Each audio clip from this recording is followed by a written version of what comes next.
7 avril 1986. Vision. Cette nuit, j'ai vu mon jeune frère Pierre. Je me demande s'il n'est pas parti de l'autre côté. Note de bas de page, Pierre est parti le 2 septembre 1996. Il était avec mon frère François, parti il y a 12 ans. Nous nous rencontrions tous les trois. Un détail amusant, Pierre me disait à un moment « Je veux aller dans le nirvana ». S'il est vraiment mort, la mort ne lui suffisait pas. Et je lui répondais « Mais qu'est-ce que tu veux aller faire là-dedans? Tu vas t'ennuyer comme un rat mort ». Je me suis souvent demandé pourquoi je contactais plus facilement les morts, entre guillemets, que les vivants, entre guillemets. Il y a une couche qui rend les vivants très inaccessibles tant qu'ils sont vivants et qui s'en va lorsqu'ils sont morts. C'est évidemment une couche matérielle puisque morts, ils gardent toutes leurs autres couches mentales, vitales. Et moi, je vis tout à fait dans une conscience matérielle et c'est cette conscience matérielle qui a accès à l'autre côté, entre guillemets. C'est pourquoi je contacte mieux les morts que les vivants. Ils sont dévêtus. Il y a une bonne couche de mensonge matériel qui est partie. C'est vraiment la couche de mort et d'illusion physique. C'est celle-là qu'il faudrait faire partir de son vivant. Alors il n'y aurait plus besoin de mourir. Et le vêtement de mensonge et de douleur et de mort et de chagrin de la vie physique serait parti. Ce serait une autre vie. C'est cela le cercueil, entre guillemets. Le cercueil, c'est avant de mourir. C'est fabriqué autour du vivant. D'ailleurs, je ne cherche pas du tout à voir ni à contacter les morts, entre guillemets. La plupart ne m'intéressent pas du tout. Ce sont eux qui veulent me contacter et qui semblent me trouver plus facilement. Peut-être justement parce que je suis moins revêtu de ce vêtement artificiel. On pourrait dire de ce vêtement de malheur. Article de The Hindu, avril, 7 avril. Les terres en friche doivent être utilisées pour l'afforestation. New Delhi. Les terres en friche représentent un important potentiel susceptible de créer davantage d'emplois pour les ruraux démunis et, gérées dans le cadre d'une sylviculture sociale, elles pourraient subvenir efficacement aux besoins en carburant et en fourrage des communautés rurales, déclare le Dr C.H. Hanumanta Rao, membre de la commission de planification.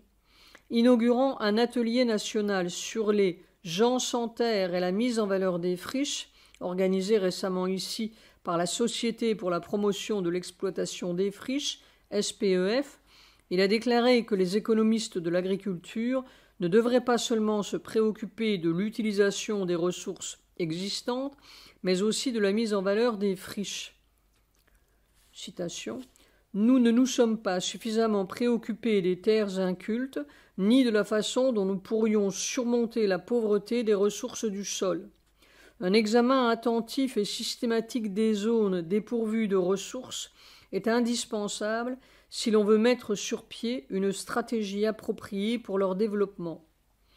Toutes les minutes, le pays perd 10 hectares de terres cultivables, dont 5 hectares en raison de l'érosion du sol, 2 en raison de la salinisation, 1 à cause de l'urbanisation et le reste suite à d'autres processus de dégradation. Le problème revêt une telle ampleur qu'il requiert les efforts conjugués des gouvernements, des associations de volontaires et du peuple, conclut-il. Et maintenant, le rendement forestier. M.D. Bandyopadhyay, secrétaire au développement rural, gouvernement de l'Inde, affirme dans son discours d'ouverture que la pénurie en terre et les friches sont nées de l'exploitation sociale et non du progrès technologique. On trouve une importante dégradation dans les zones forestières et les États devraient concentrer leurs efforts sur l'afforestation. Souligné par Satprem, les gens dépourvus de terre devraient avoir un droit sur le produit mineur de la forêt afin qu'ils puissent devenir les vrais protecteurs des arbres. Le docteur Kamla Chaudhry, chef du comité pour l'exploitation des friches nationales, CEFN, qui présidait la session inaugurale, a déclaré que, concernant la déforestation et le déséquilibre écologique, si l'on ne renverse pas la tendance à temps, les choses aboutiront à la famine et à une pression accrue sur les ressources de la terre et de l'eau. Citation. Chaque année, c'est entre 1,3 million et 1,5 million d'hectares qui se transforment en friches. Aucune stratégie de développement ne réussira à arrêter cela si elle n'a pas d'orientation écologique. Afforestation. M. Varadarajan, secrétaire membre du CEFN, a dit que l'identification des zones concernées était la première condition requise pour l'exploitation des friches et a insisté sur la nécessité d'une afforestation à grande échelle et de pépinières décentralisées. Pour ensemencer 5 millions d'hectares de friches, il faudrait environ 100 millions de plants. 9 avril 1986. Je me demande où est le nid de la bête. Dans la matière cérébrale? Soit un état complètement nu où il ne reste plus que cette matière hideuse et douloureuse. Et là-dessous, cette puissance. Parfois tout disparaît comme si je perdais connaissance et je ne sais plus où je suis. Note de bas de page, où je suis ou bien où je hais. Autrefois, les voix charmantes me disaient « Si ça continue, tu vas aller à l'infinité. » Maintenant, elles me disent « Si ça continue, tu vas aller à l'imbécilité. » Je réponds « Si votre intelligence ne sert qu'à ces méchancetés, ce n'est peut-être pas une perte. Il faut peut-être aussi une autre sorte d'intelligence. » Ce règne de vérité a un sens si profond pour moi.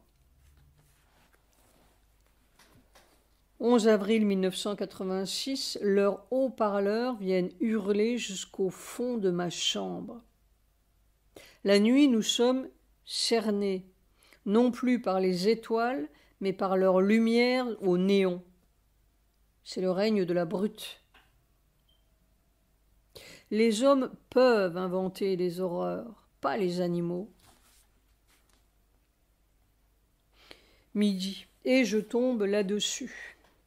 Indian Express, 11 avril. Plan d'action pour importer la technologie dans les zones rurales. Le Premier ministre Rajiv Gandhi a dévoilé aujourd'hui un plan d'action pour un meilleur usage de la technologie moderne dans les zones rurales afin d'arracher l'Inde à la fondrière de la pauvreté. Cette dynastie Nehru a mieux miné l'Inde que 2 siècles de domination britannique. Celui-là aussi sera détruit, mieux qu'Indira Gandhi et d'une façon plus fracassante. Après-midi. Toute la mort millénaire se débat dans le corps sous l'assaut de feu de cette puissance. Tout dépend d'un « c'est toi qui viens nous délivrer » absolu, sans fléchissement. C'est toi qui viens nous tirer de ces griffes. Et les griffes veulent nous faire croire et sentir le contraire. C'est une bataille. Soit, j'ai bien l'impression que c'est cela que Sri Aurobindo appelait « the grim foundation stone », la terrible roche de fond. Ce que moi j'appelais la cloison étanche. C'est grim, en effet. La terre est dans un état épouvantable. Alors, même la terre, le sol, a l'air malade. Je n'ai jamais vu cela. C'est pire que rongée par des rats. Elle est malade. Elle souffre. Mais le high-tech de M. Gandhi va tout sauver. c'est d'une ineptie criminelle. Ils sont hypnotisés. Ils ont une apparence italique d'intelligence, mais dedans c'est tout creux. Qui fait son métier d'homme? Ils manient un outil ou un autre, ils sont les serviteurs de l'outil. Article de Indian Express. La population de l'Inde va dépasser celle de la Chine. Washington, 10 avril, AFP. L'Inde va dépasser la Chine pour devenir le pays le plus peuplé du monde d'ici l'an 2100. À ce moment-là, la population mondiale aura atteint 10 milliards 4. Quelle horreur! D'après un rapport publié ici par un institut privé américain. Ce rapport, publié mercredi par le Bureau de référence de la population, affirme que la population de nombreux pays va continuer à augmenter, même si c'est à un rythme plus lent, pendant plusieurs décennies avant de décroître. D'après le rapport, la population mondiale, actuellement de 4 milliards 9, va doubler d'ici 2100 et sera 4 fois plus nombreuse qu'en 1950, 2 milliards 5.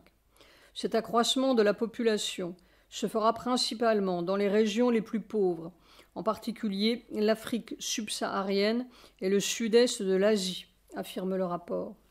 D'ici 2100, ajoute-t-il, les pays les plus développés représenteront seulement 14% de la population mondiale contre 24,4% à présent. Toujours d'après le rapport, les États-Unis, actuellement le 4e pays le plus peuplé du monde, 261 millions, tomberont en 7e position, 308 millions 7.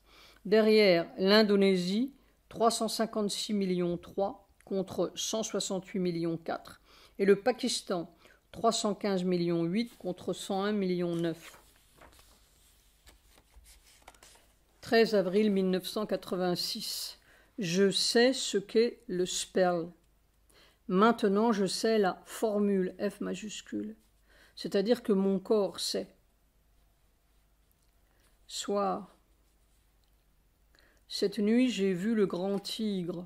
Je crois bien que c'était une tigresse noirâtre.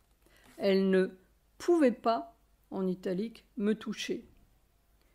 Une bête gigantesque. Maintenant, je comprends. Je me doutais de la formule depuis longtemps, F majuscule, mais c'est soudain devenu réel, en lettres capitales. Disons plus totalement réel. Je crois bien que c'est cela la formule mathématique de Sri Aurobindo. Seulement, il faut la savoir dans quelques milliards de cellules. C'est fabuleux. C'est si simple que personne n'y comprendrait rien. Demain, il y aura 47 mois. The deep falsity of death. La profonde fausseté de la mort. PS. Je ne peux pas croire que le monde va rester comme cela, imperturbable ou imperturbé. 14 avril 1986. C'est vraiment la formule qui annule la mort. La mort peut être annulée. Seulement il faut que la formule soit dans la peau, pas sur les livres ni dans la tête. C'est pourquoi il ne sert à rien de lire les choses, comme Sri Aurobindo le savait bien. Il faut arriver au lieu opérant. Les clés ne servent que quand on arrive au trou de la serrure. Point d'exclamation, entre parenthèses.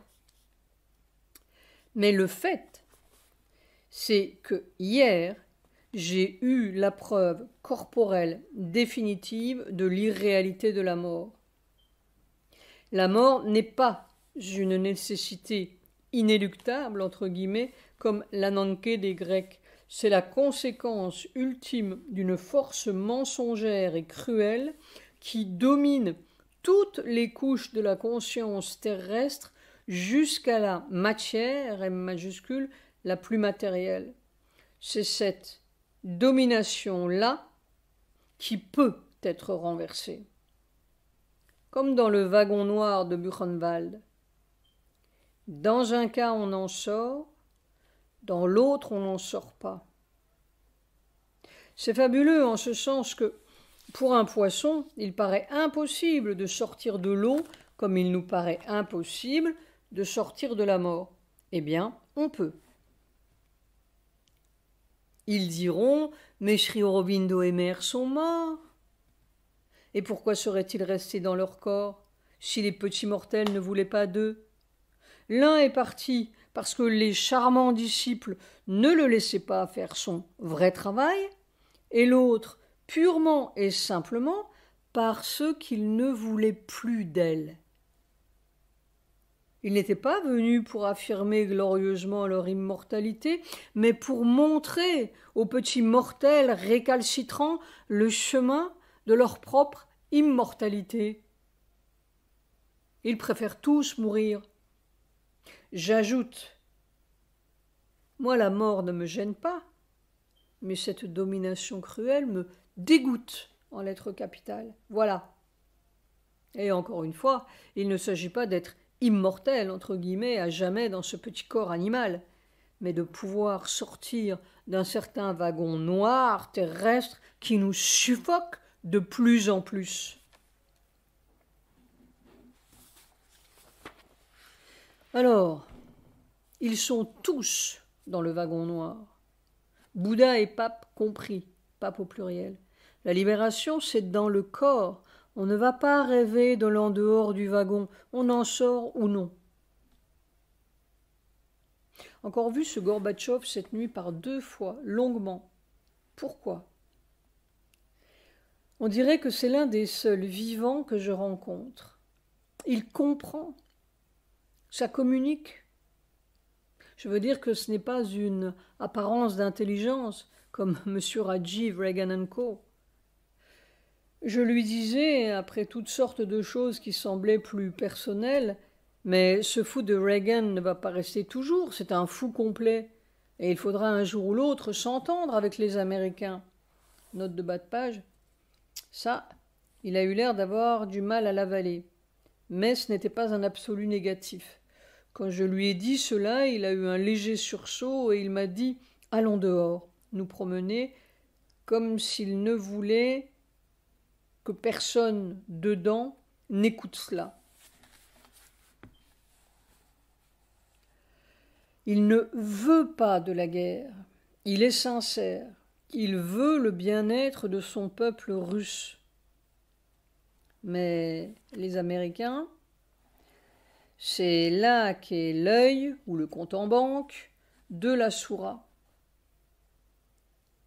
En fait, l'Amérique a commencé à mal tourner depuis Nixon. C'est le même diable qui règne.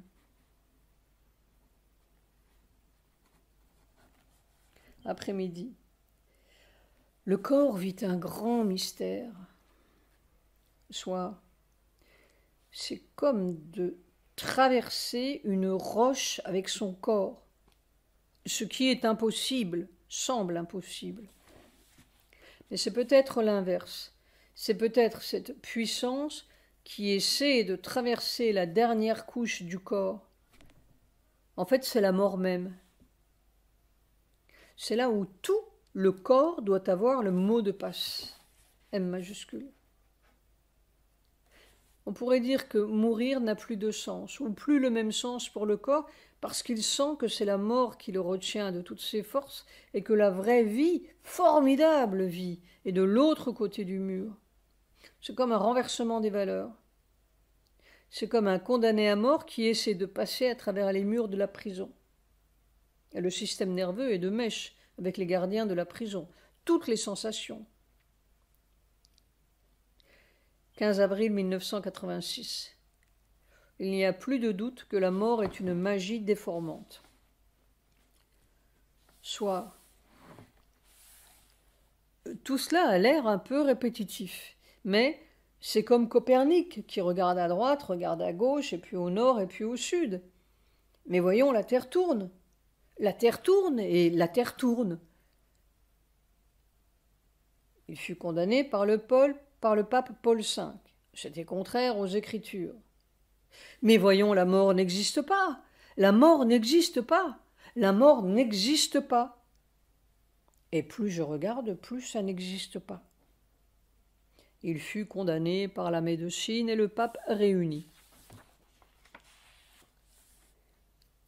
16 avril 1986. Une bataille si terrible dans le corps. C'est comme si toute la mort, M majuscule, était là à écraser le corps de tout son poids. Et il tire. Je ne sais pas comment on peut supporter ça. La matière cérébrale est comme au point d'éclater de minute en minute. On prie en lettres capitales comme dans une agonie pour la délivrance de la terre. Soit. Et ces fous, avec leur Bible d'un côté et leur Hollywood de l'autre, vont bombarder Tripoli du haut de leur glorieuse technologie. Mère avait dit que les États-Unis seraient le centre de la transformation. Il est bien juste, après tout, que l'on rencontre d'abord le contraire du but à réaliser. Cela a l'air d'être une loi individuelle et collective, mais aurons-nous le temps ? Chacun et chaque pays semble avoir un à l'envers qu'il faut remettre à l'endroit. Le corps est plein de douleur. On m'a déchiré les deux épaules. La cruauté de tout cela, c'est insensé. Il faut beaucoup de courage pour traverser cette magie cruelle. La bête s'est bien vengée. Bête, B majuscule. 17 avril 1986, quelquefois je me dis que la bête fait bien son travail, qui est de vous déchirer méticuleusement jusqu'au fond, afin que l'on puisse passer de l'autre côté. C'est la stratigraphie féline. Probablement ce sont les derniers centimètres les plus difficiles, mais dans ces cas-là, on ne sait pas si ce sont des centimètres ou des kilomètres, des mois ou des années.